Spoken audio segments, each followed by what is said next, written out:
Club president Sundarban modern club আমরা তরুণ দলের পরিচালিত বিশ্বনাথ মন্দিরে গতকাল আনুমানিক 2টা থেকে 3টের মধ্যে বোধহয় ট্যুর এসছে, বোধহয় মানে টাইমটা বোধহয় বলছি, কিন্তু আমরা সকালবেলা আমাদের ক্লাবেরই এক সদস্য প্রত্যেক দিন মন্দিরে ফুল দিতে আসে। ফুল দিতে এসে দেখে আপনার একটা জানালা পাট খোলা, এই জানালা পাট দিয়ে নিচের থেকে আমাদের বিল্ডিং কনস্ট্রাকশনের কাজ চলছে, সেখান থেকে রড এনে রড বেঁকা করে আমাদের বাবা শিবের সামনে থেকে 2টা ত্রিশূল দিয়ে এনে ওই আমাদের যে প্রণামী বাক্সটা থাকে এই প্রণামী বাক্স ভেঙে টাকা পয়সা যা ছিল তা নিয়ে গেছে। তো তারপর আমাদেরকে ফোন করে সেক্রেটারিকে এবং আমাকে এবং আমাদের অন্যান্য মেম্বারকে আমরা আছি এখানে, এসে আমরা এই বিস্তারিত তাই দেখলাম। পাশের বাড়ি থেকে একটা সিসি ক্যামেরা আছে, সিসি ক্যামেরাতে দেখলাম যে 2:52 থেকে একটা ছেলে আমাদের যে মন্দিরে পাশ দিয়ে বেরিয়ে যাচ্ছে, বোধহয় ওই ছেলেটাই এই কাণ্ডটা ঘটিয়েছে।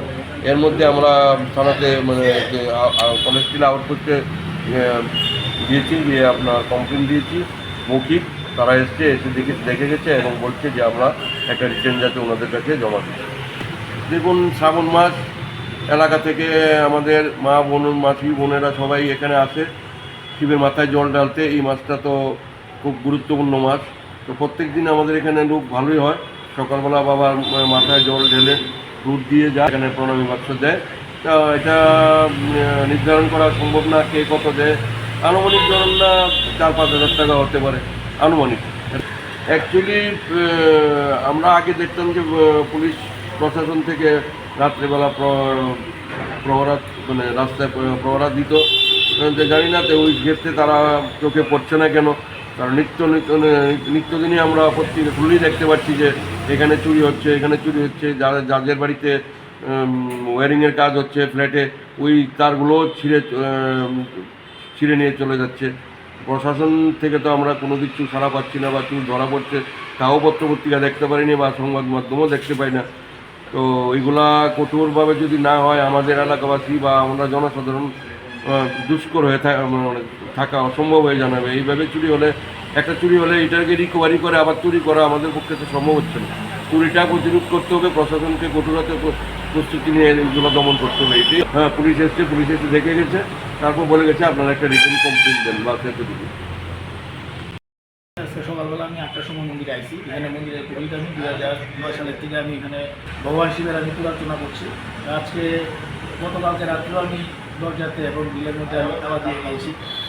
আজকে সকালবেলা আমি 8টার সময় আসলাম মন্দিরে এসে দরজা খুলে দেখলাম এখানে মানে তালা ভাঙ্গা, ত্রিশূল 2টা নিচে পড়ে রয়েছে, একটা বড় রড ছিল, একটা কারা সহকারে।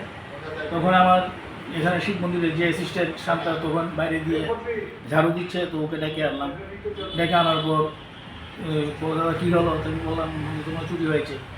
আমাদের এই পাড়ারই সঞ্জুদা একজন আছে, উনি যিনি নিত্য এখানে আসে ফুললতা নিয়ে, ওনাকে জানালাম। উনি আসলে আসার পরে ক্লাব কর্মকর্তা ঘরের দরজা খুলে দেখলাম পর আমি বাক্সটা সেদিকে মানে ঢাকা অবস্থায় আছে, আর এই যে কারারূপ জায়গাটা ভাঙ্গা। তারপরে মানে ত্রিশূল পরে রয়েছে এখানে একটা বড়টা, ছোটটা রয়ে গেছে ওইখানে। হ্যাঁ, এইগুলো দেখলাম আর কি। আমি ঘটনাটা তো এখানে আমি তো 8টার সময় এসেছি, আর ঘটনাটা হলো এটা ভোর রাতের দিকে হতে পারে। আমার এটা তো শ্রীনগর মডার্ন ক্লাব। কিন্তু জিনিস বলতে এখানে কোনো জিনিস সব জিনিসে আছে, একমাত্র কিছু টাকা পয়সা ছিল, টাকা পয়সা কিছু হয়েছে না। প্রণামী বাক্স মধ্যে কিছু পেয়েছিলাম, কিছু টাকা 10 টাকা কয়েন কিছু মতো পেয়েছিলাম, সেগুলি আমার ক্লাবের একজন দাদা সুন্দরতার কাছে আমরা যেগুলি ছিল যেগুলো অবশিষ্ট ছিল প্রণামী বাক্সে, সেগুলি আমি ওনার কাছে দিয়ে দিয়েছি। না মোটামুটি ধরেন না, শ্রাবণ মাস চলছে তো, 3টা সোমবার গেল, ভক্তরা তো আসে। আমার চোখে দেখা কয়েকজন ভক্ত এসেছিল এখানে, অনেকদিন কেউ 400-500 টাকাও দিয়েছিল, মোটামুটি 2-2.5 হাজার টাকা আর বাকি যে